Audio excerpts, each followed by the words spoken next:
Peace. I am Aubrey Muhammad. I pray that everyone is well. I'm here with my mom, Dorothy Miller. Hello, everyone. Mom is 80, legally blind, feeble health, and need help doing most things. She's been living in Avalon Westbury for 11 years, and the last 5 years have been unbearable, especially from the intentional excessive pounding noise from apartment 518 directly above her, and also other neighbors doing nuisance things to her, all under the enabling of Avalon management that have ignored her pleas, then blame me and her for complaining. They are aiming to evict her. This has taken a toll on her mental and physical health. Mom, please speak of what will make you happy in regards to housing. I want these people that are bullying, abusing me to be held accountable for their action.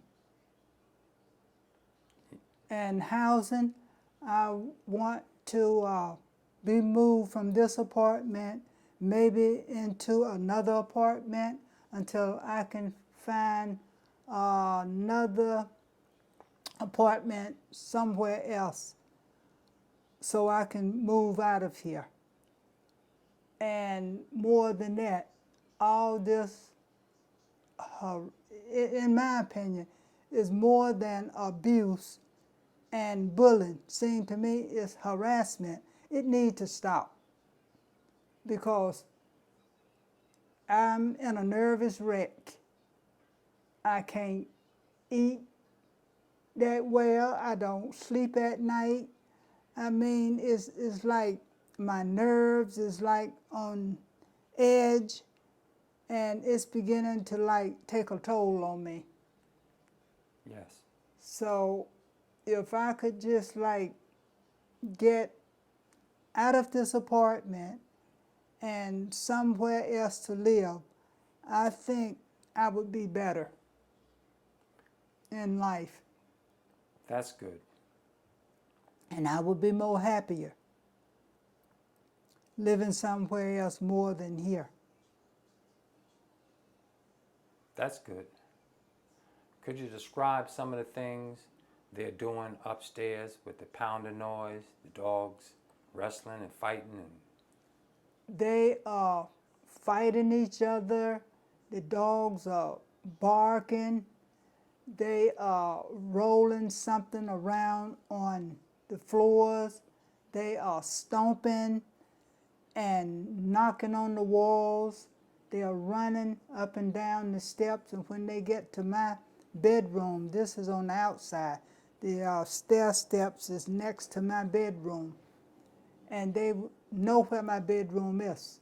They will pound on the wall, and they will get like on the steps next to my bedroom, and they will stomp, coming in and going out. Everybody that go upstairs, they do the same thing.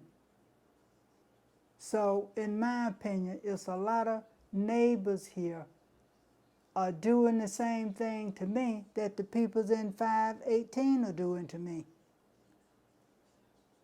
yes, what other nuisance? They are outside of my bedroom window in the parking lot.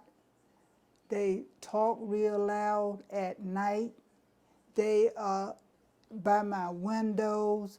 They walk their dog and they have their dog barking by my bedroom window. And they drive up in loud cars and trucks and they race their motors and stuff by my window. 2:30, 3 o'clock in the morning, they are out there talking, playing loud music from their cars and talking to each other.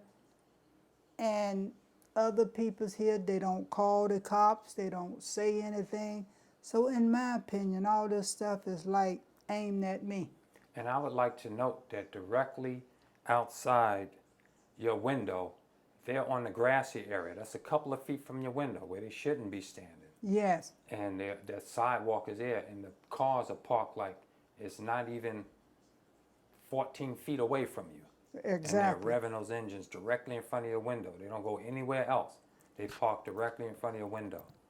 And another thing, my apartment is being filled with marijuana smoke at least 3 or 4 times a week.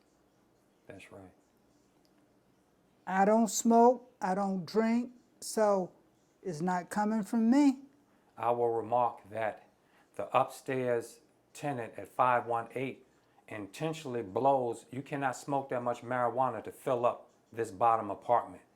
They blow that smoke through some panel in their apartment that connects your apartment in the hallway near the central air.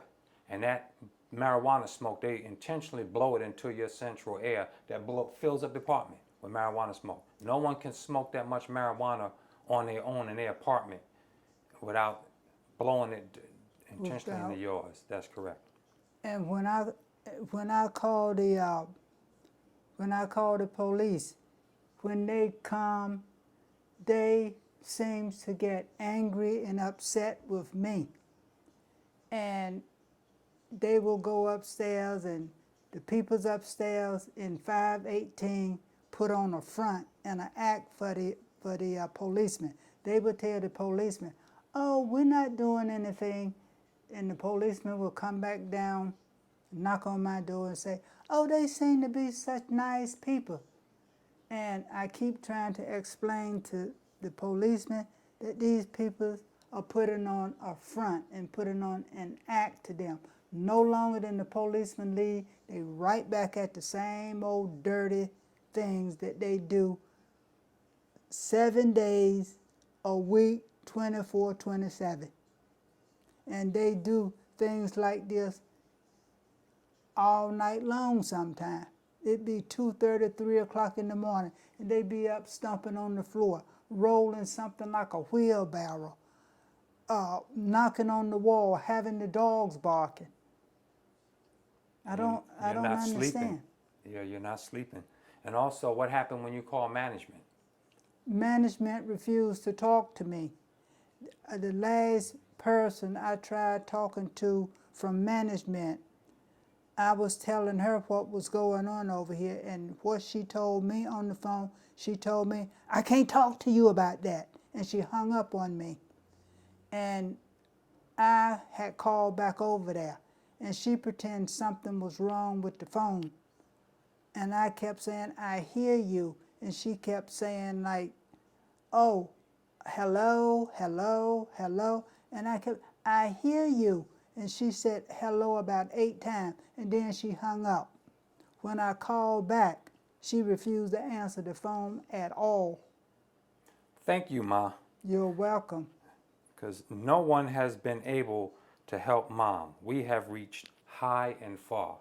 The state attorney, attorney general, police, management, organizations. So family, we would appreciate if you would sign a petition to save her housing. If you can contribute a donation for her legal fund and emergency housing fund if needed. We really appreciate you, and we thank you for taking the time to hear us out. Thank you, and have a nice day. Peace unto you.